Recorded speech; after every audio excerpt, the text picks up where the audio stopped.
Hi friends, welcome to day 3 part 2. నేను సగం దూరం అయితే వచ్చేసాను. దాదాపు ఇంకెంత 5 కిలోమీటర్స్ దూరంలో అయితే ఉన్నాను. 10 కిలోమీటర్లు వచ్చేసాను. దారిలో వస్తున్నప్పుడు అయితే ఒక లారీ టర్నింగ్ తిప్పిపోయి డైరెక్ట్ ఛాయలోకి వెళ్ళిపోయి ముళ్ళ పొదల్లో దూరిపోయింది. చూపిద్దాం అనుకున్నాను కాదు, అక్కడ చాలా మంది జనాలు ఉన్నారని చెప్పి వీడియో తెలియదు. నేను ఇంటికి వెళ్ళేటప్పుడు అయితే ఆ లారీ లేదు అక్కడ. నాకు తెలిసి నైట్ యాక్సిడెంట్ జరిగి ఉండాలి. ఎవరికి ఏమైనా లేదు చూడటానికి, ఎందుకంటే లారీ ఏం తిరగబడలేదు, జస్ట్ ఒక సైడ్కి వంగిపోయింది, పొలాల్లో తుప్పల్లోకి వెళ్ళిపోయింది.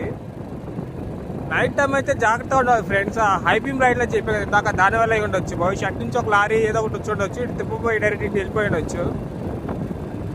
డ్రైవింగ్ అనేది కేర్ఫుల్గా ఉండాలి ఫ్రెండ్స్. ఎప్పుడైనా జాగ్రత్త లేకపోతే ప్రమాదాలు విత్ ఇన్ సెకండ్స్లో జరుగుతాయి.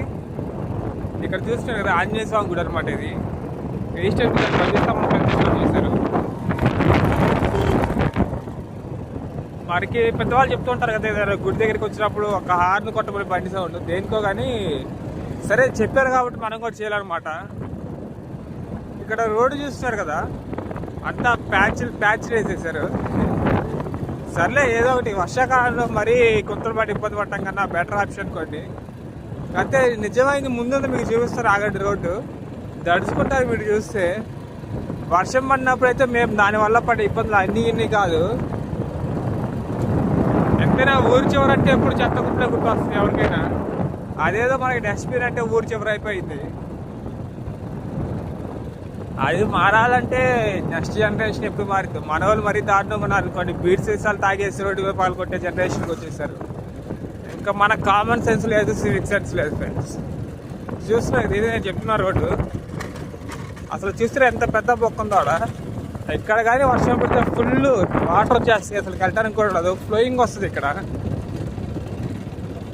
చూసిన సప్తా అనమాట. ఇంకో సప్తా కూడా ముందర అక్కడ వాడు అక్కడంతా ప్రాబ్లం ఉండదు, బికాజ్ అక్కడ వాటర్ ఫ్లోయింగ్ ఉండదు. దానివల్ల ఒకసారి అయితే ఒక ఆటో కూడా గుంటలోకి పోనీయకుండా పక్క నుంచి వచ్చాడు.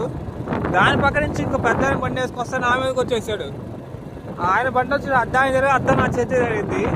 నేను ఏమన్నా పక్క వెళ్ళిపోయాను, లేకపోతే నాకు ఆ రోజు గోవింద అయ్యేది. సో సేఫే అనమాట.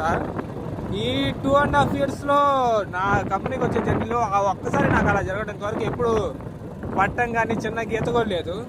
ఆ రోజు కావాలి జస్ట్ అద్దం తగిలింది, లైక్ స్క్రాచ్ పడింది చేతికి, చిన్న గీత అది కూడా. సో నేను చిన్నగానే వెళ్తాను, పెద్ద ఇబ్బంది ఉండదు బండి మీద నాకైతే. మీరు కూడా చిన్నగా వెళ్ళండి ఫ్రెండ్స్, ఎందుకంటే డ్రైవింగ్ అనేది ఎప్పుడు మనం సరిగ్గా పక్కన ఎట్లా వస్తారో తెలియదు.